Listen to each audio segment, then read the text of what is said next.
시간 하나님의 말씀을 봤습니다.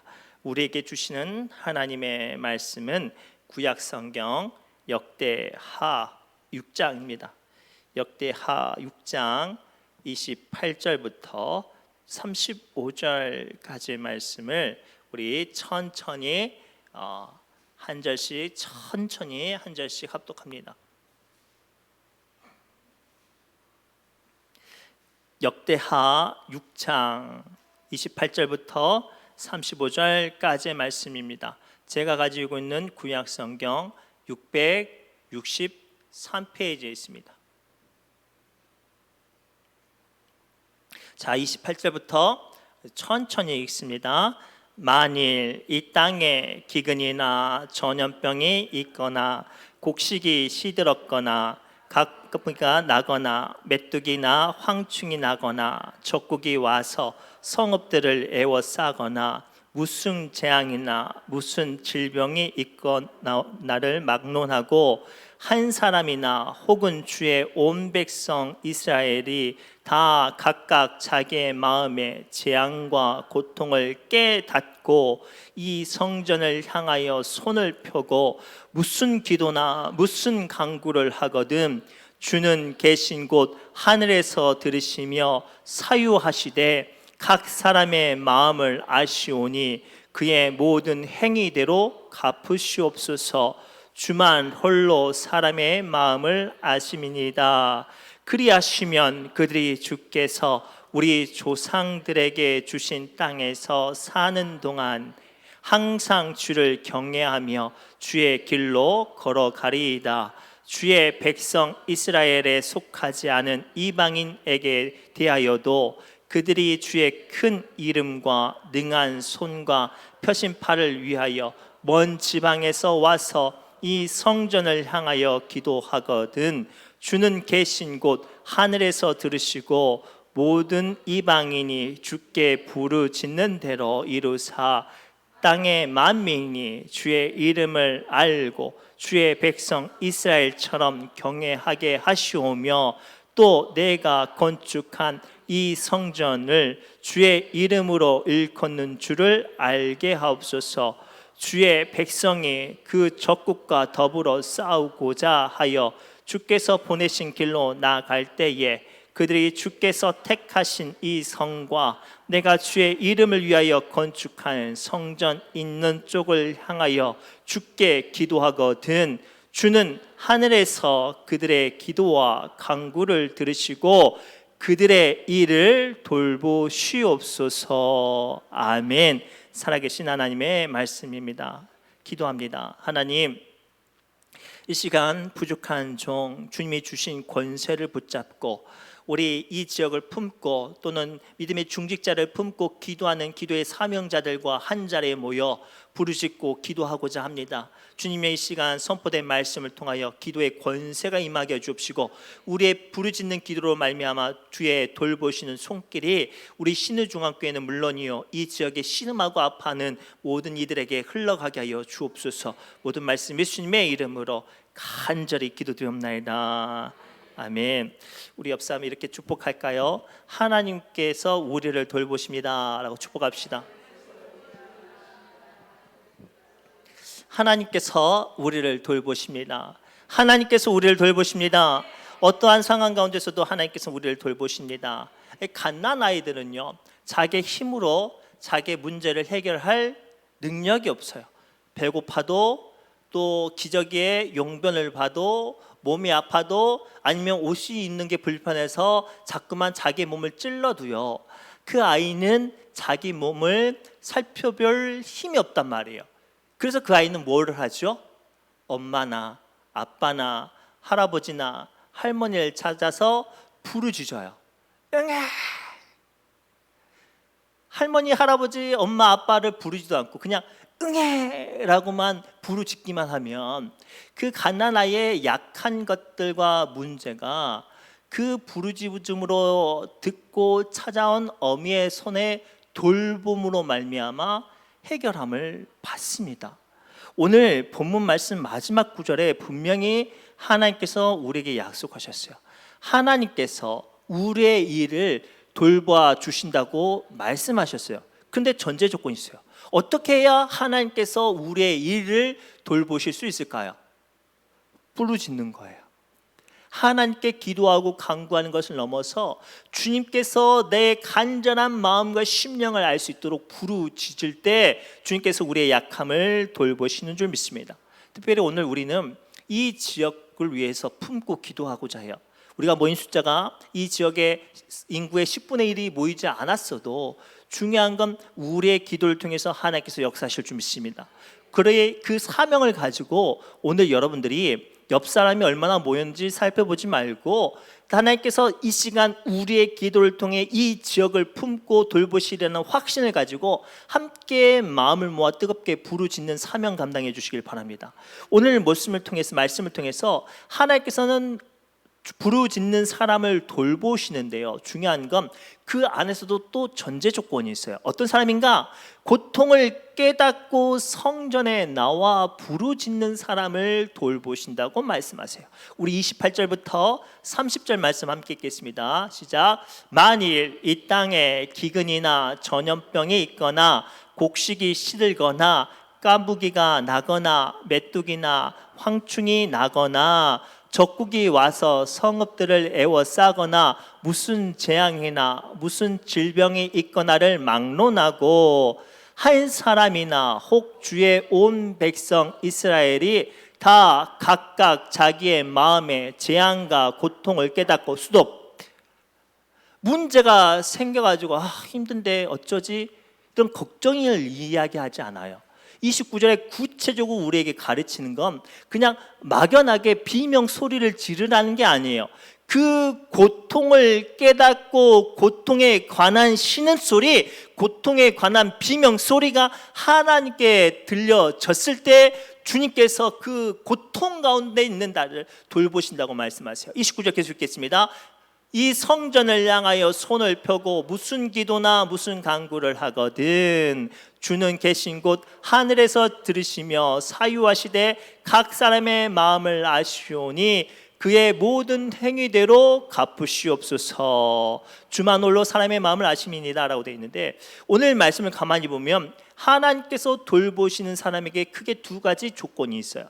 하나는 자기의 고통을 깨달아 알아나는 사람이에요. 그냥 이거 좀 위험한데, 이거 좀 큰일 나겠는데, 좀 뭔가 이상한데, 그런 문제가 아니에요. 내가 뭔가가 이상하면 그것이 나의 영혼과 나의 삶과 나의 신령의 고통의 반응이라고 깨닫고 즉시 부르짖는 사람, 그 사람을 하나님께서 돌보신다고 말씀하세요. 거기서 그치지 않고 어떤 사람, 거기서 머물러 있지 않고 성전에 나와서 부르짖는 사람. 우리가 가끔 이제 한 40대, 50대, 60대를 넘어가면 몸이 한 군데씩 두 군데씩 이제 고장이 나잖아요. 근데 안타깝게도 여러분 우리 성도님들의 세대 분들은 정말로 시대를 감당했던 분들이라 자기 한 분보다는 가족을 더 소중히 여기신 분들이 참 많아요. 그래서 한 군데 아프다고 해서 이게 좀 있으면 되겠지, 약 먹으면 되지라고 병원도 안 가고 아파하지도 않고 자식들에게 말도 하지 않아요. 그러다 덜컥 큰 병 걸려서 그렇게 하늘나라 가셔요. 사랑하는 성도분, 오늘 말씀도 같아요. 어떠한 아픔이 있거나 어떠한 문제가 있으면 즉각적으로 그 고통을 표출해내야 돼요. 그 즉각적으로 자기 아픔을 주님께 토해내야 해요. 거기서 머물러 있지 않고 나를 고치시는 주님 앞에 나아가야만, 주님이 계시는 성전에 나아가야만 그 부르짖는 기도 가운데 주님께서 만져주시고 고쳐주시고 치유하시고 살려주셔요. 제가 이 말씀을 좀 준비하던 중에 너무나도 안타까운 기사가 있어서 좀 소개를 해요. 이제 기사 나온 지는 얼마 안 됐는데 그 나온 사건은 작년에 있었던 사건이에요. 2024년 8월에 한 장성의 그 고등학교에 에어컨을 설치하게 됐대요. 그러니까 학교에 에어컨을 설치하면 얼마나 큰 공사예요. 근데 그 공사를 따내 가지고 사람들이 들어가서 이제 공사를 이제 에어컨을 설치하고 있는데 그 중에 27살짜리 청년이 막 그 회사에 들어가서 취직을 하고 첫 외근인 거예요. 날씨는요 34도에 습도가 70도예요. 그냥 가만히 있어도 숨이 턱턱 막히는 그 시간에 그 청년이 밖에서 에어컨을 설치를 하고 있는 거예요.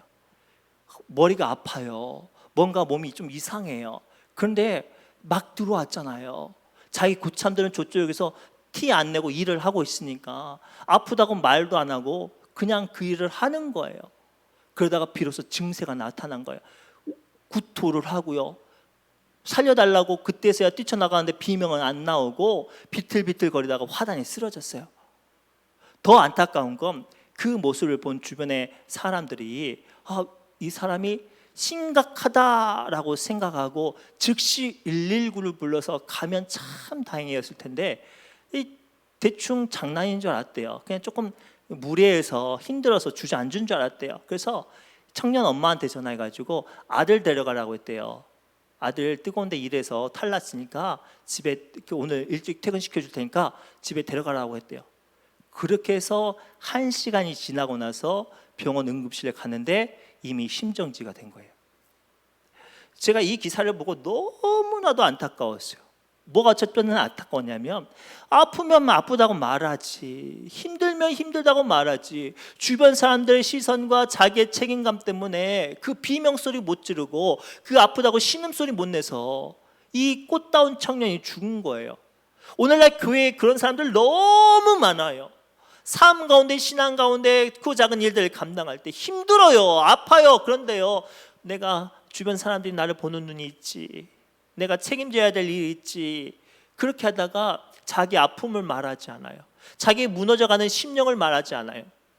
그리고 나중에 진짜로 무너지면 돌이킬 수가 없어요. 사랑하는 성도 여러분, 오늘 말씀을 통해 주님께서 우리에게 분명히 우리에게 당부하시고 요구하신 건 아프면 아프다고, 힘들면 힘들다고 말하는 거예요.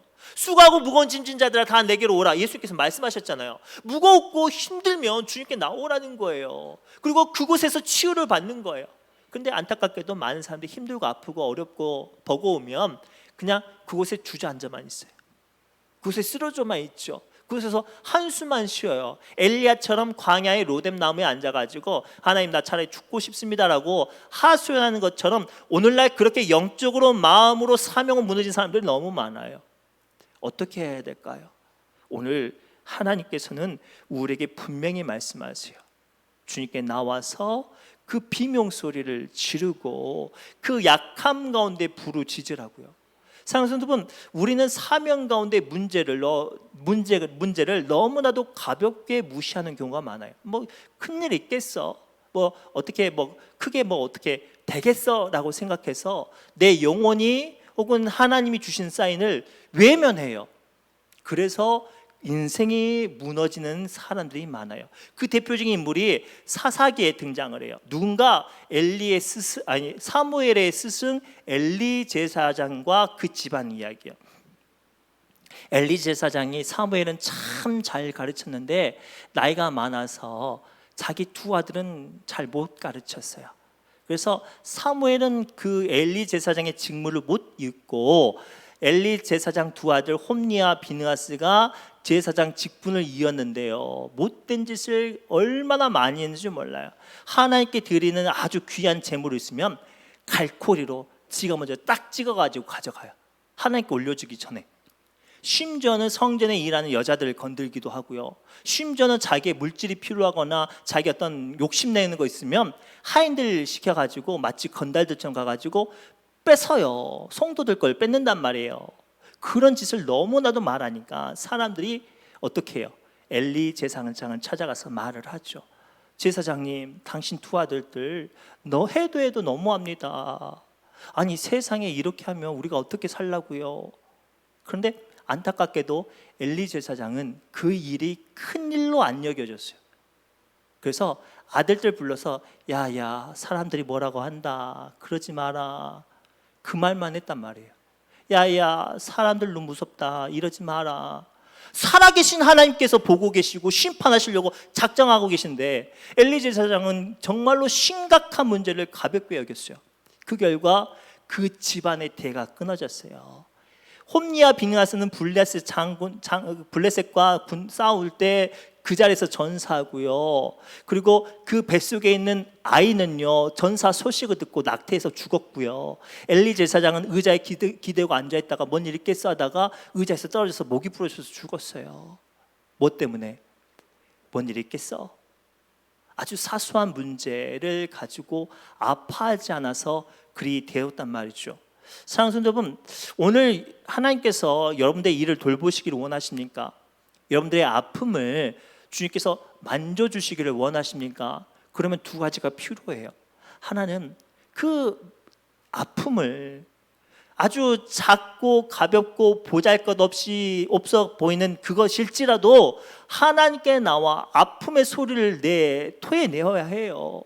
더 나아가 주의 성전에 나와 기도하는 자들을 주님께서 살피시고 보호하시고 살리신다고 말씀하셨잖아요. 히스기야 왕이 그걸 알아서 당신 이제 죽어라고 사형 선고를 받았을 때 다 내려놓고 성전에 올라가 가지고 옷을 찢으면서 기도한 이유가 거기 있는 거예요. 내가 여기서 이렇게 기도하면 하나님께서 살려주시겠지. 이 선지자가 나를 사형 선고를 냈어도 내가 이미 죽음을 당할 턱 끝까지, 내 턱 밑까지 죽음이 찾아왔어도 내 아픔의 비명소리로 말미암아 하나님께서 살려주시겠지 하고 성전에 나와서 기도했단 말이에요. 그래서 성경에 보니까요, 하나님께서 히스기야 왕에게 뭐라고 말해요? 히스기야야, 내가 내 눈물을 보았고 내 기도를 들었다. 내가 너의 수명을 15년을 연장시켜주고 너를 두렵게 하고 있는 저 아수르 제국을 내가 물리치겠다고 하나님께서 해결해 주셨어요. 오늘 이 말씀을 통해 주님께서 우리에게 요구하세요. 아픔의 문제, 약함의 문제, 두려움의 문제, 또 악한 것들의 문제에 있다면 그냥 간내만 하지 마시고 때로는 주님께 나와서 비명 질러요. 하소연하세요. 이곳에서 주님께서 여러분들의 기도와 눈물을 들으신다고 하시니 그리하실 때 주님께서 만져주시고 치유하시고 살려주실 줄 믿습니다. 두 번째는요, 하나님은 우리 믿음의 사람은 물론이요, 믿음에 속하지 않는 사람들의 기도도 들으시니 우리 주변에 무너지는 이들 또한 뭐 어떻게 하라고요? 함께 기도할 수 있는 사람 되게 하라고 명령하고 계세요. 우리 조금 길지만 32절과 33절 말씀 함께 읽겠습니다. 시작. 주의 백성 이스라엘에 속하지 않은 이방인에게 대하여도, 중요한 거예요. 지금 이 32절의 말씀은 이때부터는 이스라엘 백성이 아니에요. 예수님 모르는 사람, 안 믿는 사람들에 대한 이야기예요. 계속 읽겠습니다.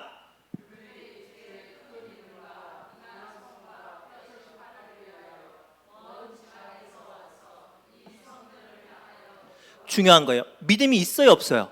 이때까지만 해도 이들이 믿음은 없어요. 그런데 어디에 와서 기도해요? 성전에 와서. 누구를 향해서요? 하나님을 향해서 기도해요. 계속 읽겠습니다. 주는 계신 곳 하늘에서 들으시고 땅의 만민이 주의 이름을 알고 주의 백성 이스라엘처럼 경외하게 하시오며 또 내가 건축한 이 성전을 주의 이름으로 일컫는 줄을 알게 하옵소서. 아멘. 자, 이게 무슨 뜻이냐? 안 믿는 이방인들이 그들의 삶과 문제로 마치 우리 믿음의 사람들처럼 절망하고 아파할 때 그들을 그렇게 두지 말라는 거예요. 그들에게도 그 문제를 해결할 방법이 있는데 뭐예요? 하나님께 나와 기도하면 해결받는 것을 알려주라는 거예요. 그리고 그 알려줌으로 말미암아 그 사람이 믿음이 있든 없든, 믿음이 완벽하든 부족하든 상관없이 하나님께 나와 기도하면 주님께서 그 기도 들으시겠다는 거예요. 이루시겠다는 거예요. 오늘 그 대표적인 인물이 누군지 아세요? 아브라함의 처 하갈이에요. 하갈은 사실 사라가 애굽에 잠깐 있다가 나올 때 함께 딸려온, 부속물처럼 딸려온 여종이에요. 믿음이 있었겠어요? 평생 애굽에서 살았는데. 그리고 우리가 알고 있듯이 사라가 보통 깐깐한 사람 아니잖아요. 생각해 보세요. 주인이 못 됐는데 주인 따라 신앙생활 하겠어요? 아무튼 하갈은 믿음이 있는지는 없는지는 제가 정확하게 말씀을 못 드리겠지만 아무튼 온전하지는 않았어요. 근데 이 하갈이 너무나도 교만해져 가지고 여주인 사라를 함부로 하고 대드니까 사라가 마침내 아브라함한테 하소연해 가지고 이 하갈을 쫓아내요. 아들 이스마엘을 껴안고 광야를 여기저기 또 돌아다녀요. 자기 집이 어딘지도 모르고 또 돌아다녀요. 그런데요, 그 뜨거운 광야에 이 비실비실한 약한 아들이 일사병으로 쓰러져요. 그늘 한 점이 없어서 대충 아들을 어디 한적한 곳에 눕혀놓고 하갈이 그때부터 아들 살리려고 여기저기 뛰어다녀요. 아들 좀 살리려고 막 뛰어다녀요. 마치 안 믿는 사람이 자기 집에 큰 문제 있으면 그 문제 해결하려고 막 여기저기 발품 팔면 하소연하고 문 두들기는 것처럼 말이죠. 근데 성경에 가만히 보니까요, 하갈이 하다 안 되니까 이제 아들 앞에 주저앉았어요. 그리고 하늘 우러서 땅을 치고 통곡을 하죠. 아이고 하나님 통곡을 해요. 근데 놀랍게 천사가 뾰로롱 나타나가지고 그 이스마엘을 살려준 거예요. 그러면서 뭐라고 말씀하시냐면 하나님께서 내 기도를 들었다고 말씀하세요. 사랑하는 여러분, 오늘 이 짧은 이야기가 우리에게 주는 교훈은 분명해요. 하나님은요, 주님을 찾는 사람들에게 응답하시고 위로하시고 살 길을 열어주셔요. 오늘 이 지역에 우리만 힘듭니까? 우리만 아파요? 우리만 삶이 버겁습니까? 아니죠. 우리 앞집도 옆집도 뒷집도 심지어는 나를 미워하는 사람도 이 지역의 가뭄 같은 때로 인해서 그 사람들도 힘들 거예요. 중요한 건 우리가 그 영혼도 살릴 수 있는 권세가 있음을 발견해야 돼요. 우리가 잘 알고 있는 말기 문둥병자 나만 장군이 어떻게 해서 고침을 받았습니까? 북이스라엘에서 끌고 온 여자 아이의 종 한마디예요. 야, 우리 집 주인님께서 바깥 주인님께서 우리 고향에 있는 선지자 만나면, 하나님의 사람 만나면 그까짓 병 아무것도 아닌데, 그 이야기 듣고 엘리사를 찾아와서 나만 장군이 고침을 받았고 하나님을 믿었어요. 신기하죠? 상당수의 신약의 많은 사건은 먼저 믿고 고침을 받는 거잖아요. 이건 신약의 이야기예요. 근데 나만 장군 좀 특이해요. 일단 엘리사를 만나고 엘리사가 시킨 걸 하다가 고침을 받고 하나님을 믿게 된 거예요. 오늘 어쩌면 이 지역에 하나님께서 우리에게 요구하신 건 그런 사명인 것 같아요. 로마서 10장 14절부터 15절에 이렇게 이야기가 되어 있네요. 함께 읽겠습니다. 그런즉 그들이 믿지 아니하는 일을 어찌 부리로. 여기서 말하는 그들은 뭐예요? 믿는 사람 아니에요. 안 믿는 사람이에요. 계속 읽겠습니다. 듣지 못한 일을 어찌 믿으리요? 전파하는 자가 없이 어찌 들으리요? 보내심을 받지 아니하였으면 어찌 전파하리요? 기록된 바 아름답도다. 좋은 소식을 전하는 자들의 발이여 함과 같으니라. 아멘. 이 15절 말씀 가만히 보세요. 여기서 전하는 자의 발은 누구 발이어야 돼요? 예? 믿는 사람이요? 아니, 목사님 발이요? 아니요. 여러분들 발이에요. 여러분들 발. 우리 고세현 장로님 발, 우리 이문희 권사님 발, 우리 박수경 권사님 발. 그 발이 아름답게 된대요. 뭐 하면요? 알려주기만 하면, 야, 너 힘들지야. 야, 한 방에 위로 받는 방법이시야. 아, 뭔데? 야, 우리 교회 가서 한번 예배합시다. 기도합시다. 우리 교회 금요 철야 예배가, 야, 우리 교회 수요 기도회 막 눈물이 콧물이 막 나고 막 얼마나 은혜가 되는지 몰라. 아, 나 믿음 없는데. 아, 믿음 없어도 상관없어. 그 자리가 은혜가 넘치니까 일단 와봐. 하나님께서 네 기도 들어주실 거야. 그때부터 믿음이 시작되지 않겠습니까? 오늘 하나님께서 우리에게 두 번째로 요구하시는 건 이거예요. 너만 부르짖지 말라는 거예요. 아파하는 사람, 하나님의 손길이 필요한 사람, 주의 돌보시는 손길이 반드시 간절히 필요한 사람, 그 사람과 함께 기도하라는 거예요. 그리고 이 시간 우리의 기도가 이 지역을 품고 믿음의 사람들의 문들만 여는 게 아니라 믿지 않는 사람들의 문들도 열 수 있는 기도의 권세가 임하시기를 주님으로 축복합니다. 마지막으로 아주 중요한 거예요. 이 모든 일들을 감당할 때 중요한 거예요. 우리의 영적인 싸움은 혈과 육의 싸움이 아니에요. 그러니 우리를 공격하는 자들과 맞서서 싸울 때 하나님의 돌보시는 손길을 붙잡기 위해서는 그 싸움이 어떤 싸움이 되어야 돼요? 영적인 싸움이 되어야 돼요.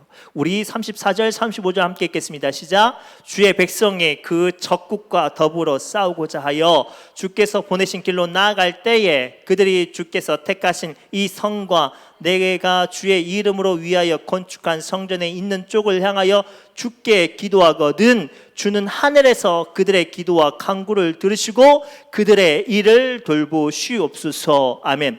이 34절과 35절에 가만히 보세요. 싸우는 전략을 말하고 있나요? 싸울 때 어떤 무기가 유용하다고 말하고 있나요? 아니죠. 오늘 말씀 통해 우리가 분명히 발견하고 붙잡아야 될 건 우리 믿음의 사람들은 세상 가운데 끊임없는 공격과 영적인 싸움이 있다는 거예요. 끊임없이, 순탄한 게 아니라 끊임없이 우리는 무언가와 싸우며 나가야 돼요. 근데 중요한 건 그 싸움이 영적인 싸움이 아니라 혈과 육의 싸움이 되는 순간 우리는 어떻게 돼요? 못 이기는 거예요. 끌려다니는 거죠.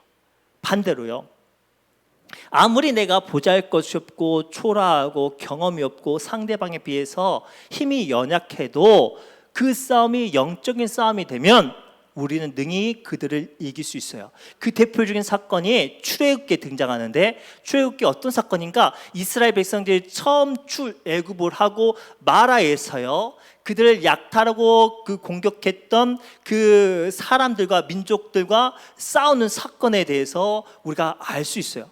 그들은 약탈 민족이에요. 날 때부터요, 약한 사람 잘 싸우고 칼, 활, 창 잘 다루는 사람들이었어요. 그 사람들과 한 번도 전쟁을 안 해본 이스라엘 민족이 싸웠어요. 누가 이겨요? 누가 이겨요? 상식적으로. 아니, 믿음으로 말하지 말고, 믿음으로 이스라엘 사람이요. 아니, 그러면 나도 할 말이 없죠. 아니, 상식적으로 그 아말렉 사람들이 이기지 않겠습니까? 심지어는 그 땅이 아말렉 지역 앞마당이에요. 똥개도 지네 집 앞마당에는 50% 먹고 간대요. 아무리 싸워도 이스라엘 민족이 이길 방법이 안 보여요. 그런데 이겼어요. 어떻게 이겼죠? 우리는 알아요. 모세가요, 산 높은 곳에 올라가서 어떻게 하죠? 하나님이 계신 곳을 향하여 손을 들어서 우러러 기도해요. 야구 구경하는 것처럼 어떤 놈이 이기는가 이렇게 보지 않았어요. 야, 여호수아야, 그렇게 싸우면 안 되지, 프레이 막 응원하지 않았단 말이에요.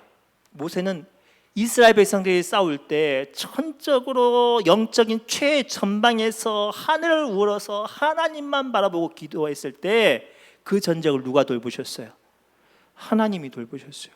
오늘 우리가 마지막으로 붙잡아야 될 이 우리의 인생 가운데 가뭄의 때를 만나는 우리가 붙잡아야 될 영적인 진리가 여기 있어요. 자꾸만 우리의 싸움을, 이 가뭄의 이 허덕이는 아픔과 어려움을 우리는 자꾸만 뭔가 세상적인 방법과 인간적인 방법과 뭔가를 통해서 해결하려고 해요. 어떤 중간업자들, 마진업자들 좀 만나가지고 그 사람들 살살 잘 굴려가지고 어떻게 소금값 좀 잘, 그런 문제가 아니에요. 어떤 힘있고 빽 있는 사람 찾아가가지고 야, 얘 나한테 못 가불게 말 한마디 좀 해줘. 그게 아니에요. 이것이 나의 소식적인 내가 껌 좀 씹고 내가 좀 했던 걸 모르나 봐. 너 잠깐만 따라와봐. 머리끄댕이 자꾸 몇 번 흔들라는 이야기가 아니에요. 그들 앞에 우리의 싸움이 무엇인지를 오늘 주님께서 분명히 말씀하세요. 우리의 싸움은 혈과 육의 싸움이 아니라고 성경은 분명히 말씀하세요. 에베소서 6장 12절 말씀 함께 읽겠습니다. 시작.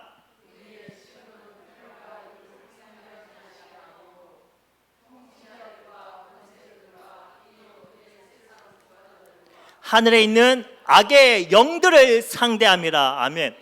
그러면 우리가 이때 영적인 안목을 가만히 봐야 돼요. 지금 물질적인 문제가 자꾸만 나의 근심을 찌르는 건 물질 뒤에 있는 악한 것들이에요.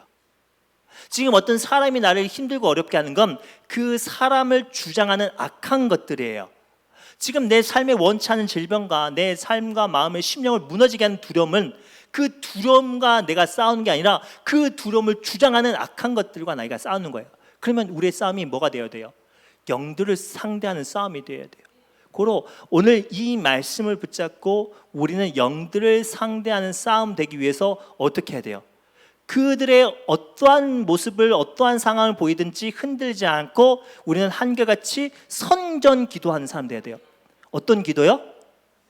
성전 기도하는 사람, 그 대표적인 인물이 누구냐면 다니엘이에요. 제가 다니엘 설교만 지금 한 3주째 이야기하는데, 다니엘이 원래는 남유다의 포로로 끌려간 사람이에요. 심지어는 거세 받아서 그 네시로 출발했던 사람이에요. 근데 이 사람이 나중에는 이 페르시아 대제국의 아주 높은 총리까지 했던 인물이었어요.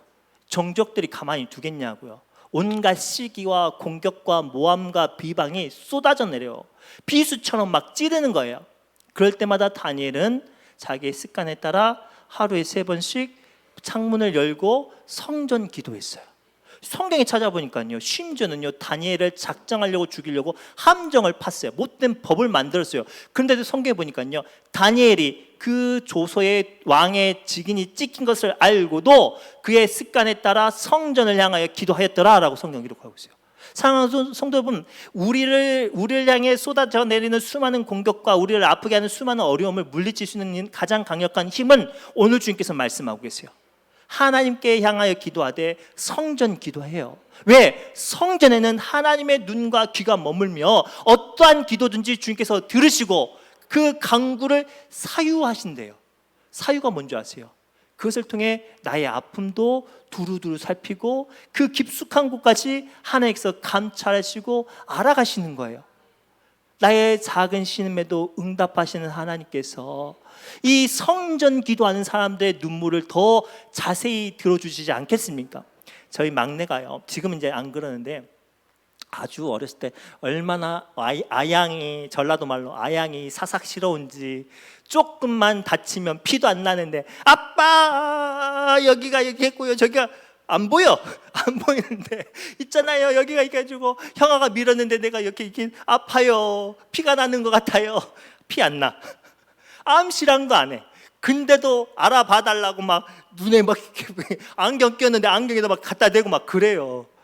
그러면 그 가까이 나온 아이의 아픔을 부모가 어떻게 하겠어요? 밀어내요?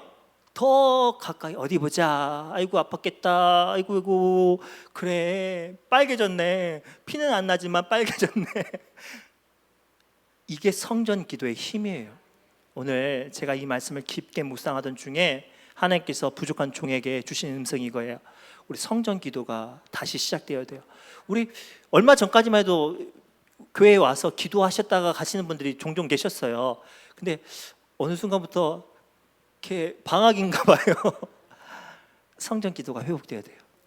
성전 기도가 회복되어질 때 주님께서 그 기도의 영적인 싸움을 주님께서 돌보시고 함께 하시고 이기게 하실 줄 믿습니다. 오늘 이 시간 주신 말씀을 붙잡고 주님께 뜨겁게 기도하고 부르짖는 시간 되기를 소망합니다. 기도합니다. 하나님, 오늘 주신 말씀 붙잡고 이 지역을 품고 기도합니다. 우리 믿음의 중직자들을 위해서 기도합니다. 우리를 향해 쏟아지는 수많은 악한 것들의 악의와 공격을 향해 아파하며 기도합니다. 주님, 이 시간 주님께 나와 기도하오니 주님, 우리의 기도를 돌보시어 주의 능력 가운데 서게 하여 주옵소서. 모든 말씀 예수님의 이름으로 간절히 기도드리옵나이다. 아멘. 찬송가 337장 찬송하며 뜨겁게